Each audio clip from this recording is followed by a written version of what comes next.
Shri Venkateswara gold తాకట్టులో ఉన్న మీ బంగారాన్ని విడిపించి కొనబడును.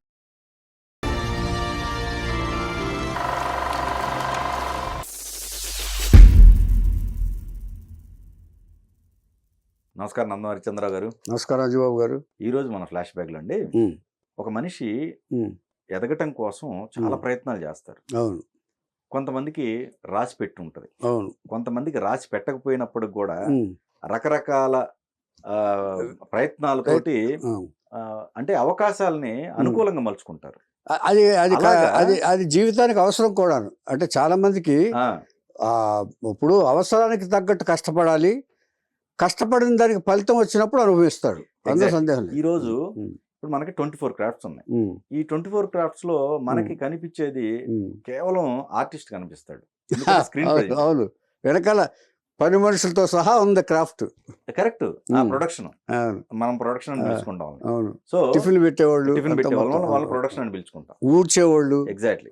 సో అయితే ఇక్కడ నేను చెప్పబోయేది ఒక క్రాఫ్ట్ కి సంబంధించిన ఒక పర్సన్. ఇప్పుడు మనం మాట్లాడుకునేటట్టయితే మనం ప్రతిదీ ఆయన ఒకటి చెప్పాలి, ప్రేక్షకులు గమనించాల్సింది ఏంటంటే, మేము ప్రతిదీ ఎక్కడెక్కడో ఉన్న వాటిని వెతికి తీసుకొచ్చి మీకు పరిచయం చేద్దామని మంచి ఉద్దేశంతో మేము చేస్తున్నాం. మమ్మల్ని ఆదరించాలని మనవి. అదే ఇక్కడ అలాంటి వ్యక్తిని మనం మాట్లాడుకుంటున్నాం. ఆయన ఎవరో కాదు, కాస్ట్యూమ్ కృష్ణ గారు.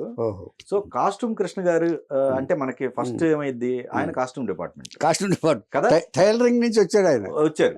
అలాంటి ఆయన అక్కడే ఆగిపోవాలి. నేను అదే అన్నది, ఫస్ట్ ఆగిపోవాలి. అక్కడి నుంచి మనిషి ప్రయాణం ఎప్పుడు ఆపకూడదు. తర్వాత ఆర్టిస్ట్ అయ్యారు, ప్రొడ్యూసర్. సో ఈ జర్నీ మళ్ళీ వరుసగా. సో ఈ రోజు ఆయన గురించి మాట్లాడుకుందాం. ఇప్పుడు ఆయన గురించి మాట్లాడుకునే ముందు కోడి రామకృష్ణ గురించి కూడా మాట్లాడుకోవాలి. ఎందుకంటే ఆయనే పరిచయం చేశారు. ఎందుకంటే కోడి రామకృష్ణ ప్రతి వాడిలోనూ నటుడిని చూశాడు. ఏ మనిషిలో ఏమి ప్రత్యేకత ఉందో అని ఇచ్చుకోకుండా ప్రయత్నిస్తే ఇతన్ని ఇలా తయారు చేయొచ్చు, ఈ క్యారెక్టర్లో ఉంచవచ్చు అని ఆలోచించి ప్రయత్నించిన వాళ్ళలో కోడి రామకృష్ణ ఒకడు. చాలామంది ఇంట్రడ్యూస్ చేసి ఉంటారు. అంచేతే మా గురువు గారు అంశ కాబట్టి ఆయన అలా ట్రై చేశాడు. ఆయన గురువు గారు స్వర్గం నరకం తీసినట్టే. ఏమండి, అట్లా తీసినప్పుడు ఈయన మారుతిరావు గారిలో ఒక క్యారెక్టర్ చూశాడు, విలన్ క్యారెక్టర్. గొల్లపూడి మారుతిరావు గారిని ఇంట్రడ్యూస్ చేసింది ఆయన. ఏమండి, అలాగా తనకి కాస్ట్యూమ్స్ చేసే కృష్ణ గారిని చూసి ఎప్పుడు ఏదో సినిమాలో ఒక కొత్త క్యారెక్టర్ని పెట్టాలని తప్పనున్నవాడు కోడి రామకృష్ణ.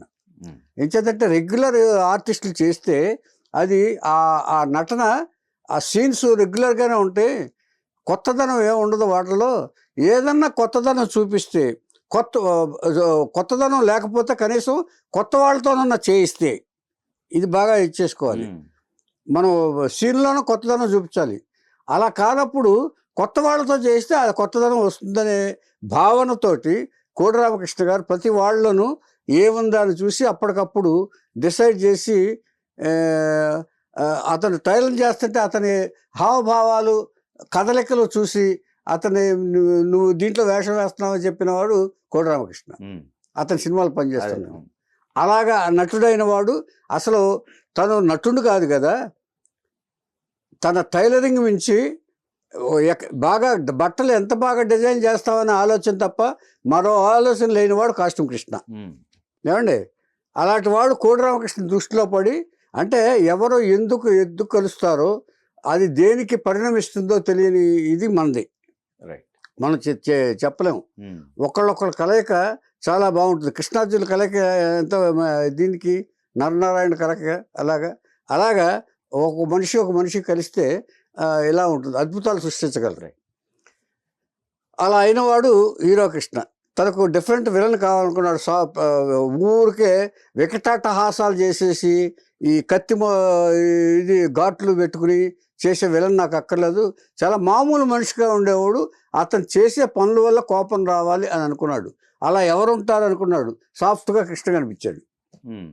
అతన్ని భారత బంద్ అనే సినిమా తీస్తున్నాడు. అతను భారత బంద్లో ఒక క్లిష్టమైన సబ్జెక్ట్ తీసుకున్నాడు ఆయన. భారత బంద్లో అసలు బంధు వల్ల ఎంత ఇబ్బందులు పడతారు, ఎంతమంది ఒక హాస్పిటల్కి వెళ్ళే వాళ్ళు కూడా ఎంత ఇబ్బంది పడతారు, ఇవన్నీ చాలా హృద్యమంగా చిత్రీకరించాడు కోడి రామకృష్ణ. హ్యాట్స్ ఆఫ్ టు కోడి రామకృష్ణ. భారత బంద్ అనే సినిమా తీసి. అవును. అంటే బంద్ వల్ల ఎన్ని ఇబ్బందులు పడతారో బంద్, ఇవన్నీ ఎందుకు చెప్పుకుంటున్నాం అంటారంటే దీనికి ఇదంతా కావాలి. అలా చాలా సైలెంట్గా ఇతను విలను, దాంట్లో ఎన్ని ఇబ్బందులు క్రియేట్ చేస్తాడు, విలన్గా యాక్ట్ చేశాడు ఇతను. ఈయన కాస్ట్యూమ్ కృష్ణ గారిది విజయనగరం జిల్లా లక్కవరపుకోటలో 1937లో జన్మించాడు. ఇక అక్కడే టైలరింగ్ నేర్చుకున్నాడు. టైలరింగ్ నేర్చుకుని అక్కడి నుంచి సినిమాల్లో ప్రయత్నిద్దామని మద్రాసు వచ్చాడు. మద్రాసు వచ్చి అక్కడ ఒక కాస్ట్యూమ్ శాఖలో డిపార్ట్మెంట్లో, టైలరింగ్ అంటే కాస్ట్యూమ్ శాఖ, ఆ డిపార్ట్మెంట్లో చేరి ఒక కంపెనీలో చేస్తారు. ముందు ఆ కంపెనీలో అసిస్టెంట్గా చేస్తారు. గ్రాడ్యువల్గా 5-6 సినిమాలు చేసిన తర్వాత సీనియర్ అవుతాడు. అయిన తర్వాత అతను కుట్టడంలో ఏమైనా ప్రావీణ్యం కనిపిస్తే ఎవరైనా నువ్వు నా కాస్ట్యూమ్ చీఫ్గా చేయవని ఎవరైనా నిర్మాత అడుగుతారు, దర్శకుడు అడుగుతారు. అప్పుడప్పుడు ఏం చేస్తారంటే దర్శకులకు వాళ్ళు బట్టలు కుడతా ఉంటారు. ఆ కుట్టినప్పుడు ఇంప్రెస్ చేశాడనుకోండి, అతను ప్రమోషన్ వచ్చేస్తుంది ఆటోమేటిక్గా. అంటే అతను వృత్తికి, అతని యొక్క నైపుణ్యానికి ప్రమోషన్ ఇస్తారు తప్ప అతను తనకు బట్టలు కుట్టాడని కాదు. మళ్ళీ ఇందులో చాలా తేడా వచ్చేస్తుంది అర్థం చేసుకోవటం. సో ఇతని నైపుణ్యం ఫాస్ట్గా గుర్తింపబడ్డాడు అందరి చేత. చీఫ్ అయ్యాడు, డిజైనర్ అయ్యాడు. డిజైనర్ అందరికీ ఎన్టీఆర్కి, ఏఎన్ఆర్కి బట్టలు కుట్టే స్థాయికి వచ్చేసాడు ఆయన పర్సనల్గా. పర్సనల్ కాస్ట్యూమ్ చీఫ్స్ ఉంటారు చూసారా, వాళ్ళ పెద్ద పెద్ద హీరోలందరికీ, అంటే ఆయన వయసుకి తగ్గటప్పుడు పెద్ద హీరోలందరికీ వచ్చాడు. వచ్చిన తర్వాత తను ఎవరైతే ఇంట్రడ్యూస్ చేశాడో కోడి రామకృష్ణ అంటే అభిమానం ఎక్కువ, తన గురువు కింద భావిస్తాడు. అతనితో సినిమా తీయాలనుకున్నాడు. సినిమా తీయాలనుకుని పార్ట్నర్స్ కూడా వచ్చారు, కొంతమంది వచ్చారు. వచ్చినప్పుడు అలా సినిమాలు తీస్తూ ఉన్నాడు. పెళ్లి పందిరి అనే సినిమా తీశాడులేండి. అంతకుముందే ఈ నిర్మాతగా మారి కొన్ని సినిమాలు తీశాడు ఆయన. అందులో అరుంధతి ఒకటి. ఆ అరుంధతిని నైజాంకి దిల్ రాజు కొన్నాడు ఫస్ట్. అంతకుముందు ఫస్ట్ ఇది విషయం చెప్పుకోవాల్సిన విషయం. దిల్ రాజు కొన్న తర్వాత దానికి నష్టం వచ్చింది. నష్టం వచ్చినా కూడా, ఫ్లాప్ టాక్ వచ్చినా కూడా దిల్ రాజు గారు 2 లక్షలు బ్యాలెన్స్ ఉంటే ఆయనకి తెచ్చి ఇచ్చేసాడంట. 44 ఎన్నో కూడా 42 ఇచ్చి ఫ్లాప్ అయిన తర్వాత కూడా సినిమా ఆ 2 లక్షలు తీసుకొచ్చి కాస్ట్యూమ్ కృష్ణ గారికి ఇచ్చేసారంట. ఇదేంటంటే మీరు ఫ్లాప్ అయింది కదా, మీరు అడ్జస్ట్మెంట్ అడుగుతారనుకున్నారు, మీరు ఏంటి 2 లక్షలు ఇచ్చారు, ఎందుకు సార్, ఇది వ్యాపారం, నష్టం వస్తుంది, లాభం వస్తుంది. దిల్ రాజు గారి యొక్క ఇది ఆలోచన విధానానికి అప్పుడు హ్యాట్సాప్ వస్తుంది. అంచేత నాకేమీ పర్లేదు సార్, వ్యాపారం చేశాను, పోయింది అనుకో, నెక్స్ట్ దాంట్లో ఇంకోటి వస్తుంది సార్, మీ సినిమా తీసినప్పుడు చెప్పండి అన్నాడు. అప్పుడు పెళ్లి పందిరి అనే సినిమా తీసి జగపతి బాబుతో కోడి రామకృష్ణ గారితో దిల్ రాజు గారిని పిలిచి, మీరు నా నష్టాన్ని భరించారు కాబట్టి మీకు ఇందులో మీకు ఒక పార్ట్నర్షిప్ ఇస్తాను నేను. పెళ్లి పందిరిలో ఫస్ట్ నిర్మాత అయింది దాంట్లోనే దిల్ రాజు గారు ఫస్ట్ నిర్మాతగా ఎంటర్ అయింది. పార్ట్నర్షిప్ ఇచ్చి దాంట్లో ఒక నిర్మాతం చేసిన ఘనత మన ఈయన కాస్ట్యూమ్ కృష్ణ గారు. ఎందుకంటే ఆయన నిజాయితీకి, ఆయన ఎప్పుడైనా పెద్దవాడు అవుతాడని, గొప్పవాడు అవుతాడని ఎప్పుడో ఊహించాడు కాస్ట్యూమ్ కృష్ణ. నీలాంటి నిజాయితీ ఉన్నవాడు ఎప్పుడూ కూడా పరిశ్రమలో ముందు దెబ్బతిన్నాయిలాగా తర్వాత ఎప్పుడైనా పైకి వస్తాడని అనేవాడు ఆయన. అలాగే నిజమైంది దిల్ రాజు గారు. ఇవాళ తెలంగాణలో ఒక ప్రముఖ వ్యక్తి అయ్యాడు ఆయన.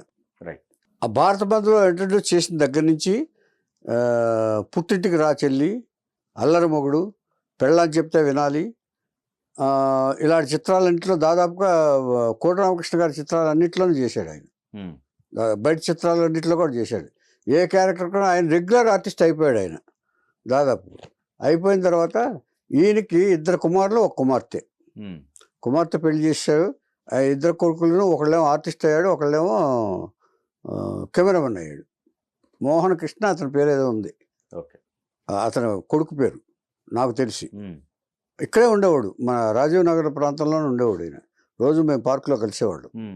ఆ తర్వాత మెడ్రాస్లో పెర్మనెంట్గా ఉండేవాడు. మెడ్రాస్లో ఉంటుండగా 85 ఏళ్ళు వచ్చిన తర్వాత అనారోగ్యం వచ్చి ఆయన 2023లో ఆయన మరణించాడు. 85వ ఏట. అంటే సినిమా జీవితం అనేది ఎంత ఇర్రెగ్యులరు అనేది లాస్ట్ స్టేజ్ అంతా కూడా అనారోగ్యం పాలవటం అనేది చాలా కామన్ అయిపోయింది సెలబ్రిటీస్ అందరికీ. ఇంచేతంటే ఇర్రెగ్యులర్ టైమింగ్స్. సినిమాలో ఒక్కోసారి 5-6 షిఫ్ట్లు చేయాల్సి వస్తుంది. ఫుడ్ ఇది వరకు చెప్పుకున్నాం మనం. అంచేత ఈ పరిస్థితుల్లో ఆయనకి అనారోగ్యం వచ్చింది తప్ప, లేకపోతే చాలా పద్ధతిగానే ఉండేవాడు. ఆయన వాకింగ్ చేసేవాడు, యోగా చేసేవాడు, అన్ని చేస్తూ కూడా 85 ఏళ్ళు బతికాడు ఆయన.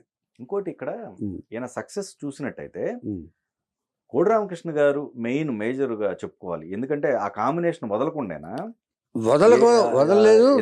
వరుస సినిమాల్లో ఆయన ఇచ్చాడు. ఆయన పుట్టింటికి రాజులు వేరే డైరెక్టర్స్ అనుకోండి, వేరే పుట్టింటి రాజులు కోడి రామకృష్ణ.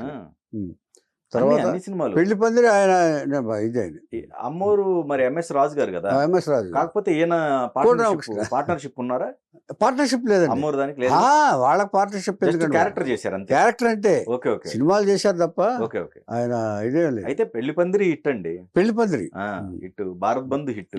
భారత్ బంధు లో కాకపోతే ఏంటంటే ఈయన అల్లరి మొగుడు పుట్టింటికి రా చెల్లి హిట్. ఇలాగా చాలా సినిమాలు హిట్లు ఉండాలండి. తర్వాత ఈయన ఒక క్యారెక్టర్ కాబట్టి సాఫ్ట్ క్యారెక్టర్లు చేశాడు.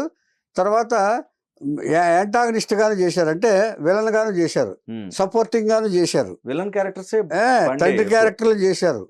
అన్ని రకాల పాత్రలకి పనికొచ్చాడు ఆయన. పర్సనాలిటీ కూడా పొట్టిగా ఉన్న పర్సనాలిటీ ఉంటుంది కాబట్టి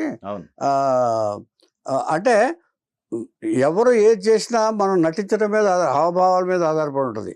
విలన్ అయితేనేమో ఒకలాగా యాక్ట్ చేస్తాడు, ఇదైతే ఒకలాగా చేస్తాడు. కాకపోతే వైవిధ్యం కనిపించింది దాంట్లో పెర్ఫార్మెన్సెస్లో. ఏది చేసినా ఎక్కువగా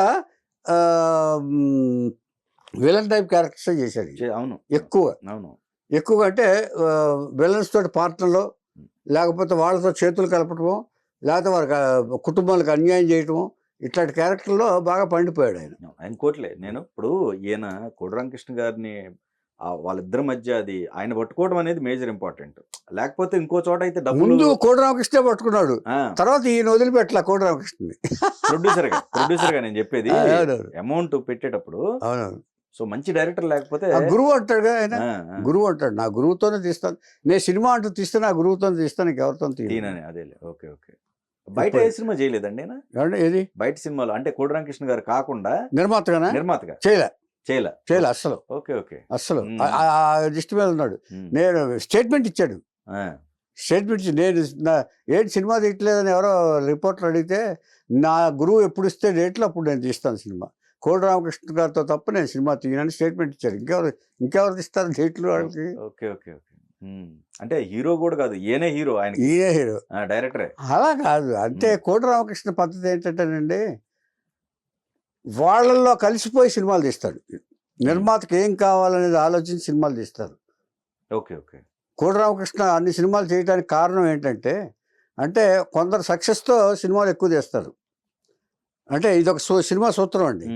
కొందరు హిట్లు కొట్టిన తర్వాత వాళ్ళు ఎలా ఉన్నా సరే వాళ్ళతోనే సినిమాలు తీయాలని సినిమాలు తీస్తారు నిర్మాతలు.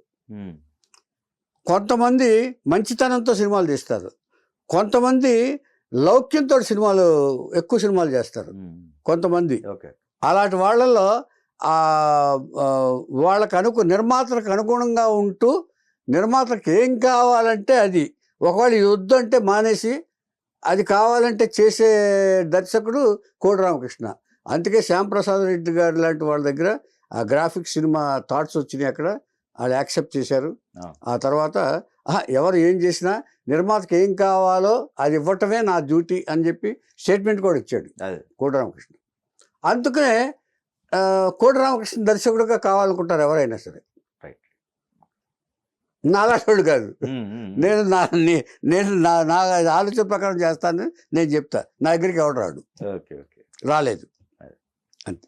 సో అట్లా కాస్ట్యూమ్ కృష్ణ గారు మొత్తం సుమారుగా కృష్ణ గారు యాక్ట్ చేసినవి కానీ మొత్తం ఎన్ని ఉంటాయండి? 200 సినిమాలు ఉంటాయి ఈజీగా, అచరకాలంలోనే. చాలా తక్కువ కాలంలోనే ఎక్కువ సినిమాలు చేశారు.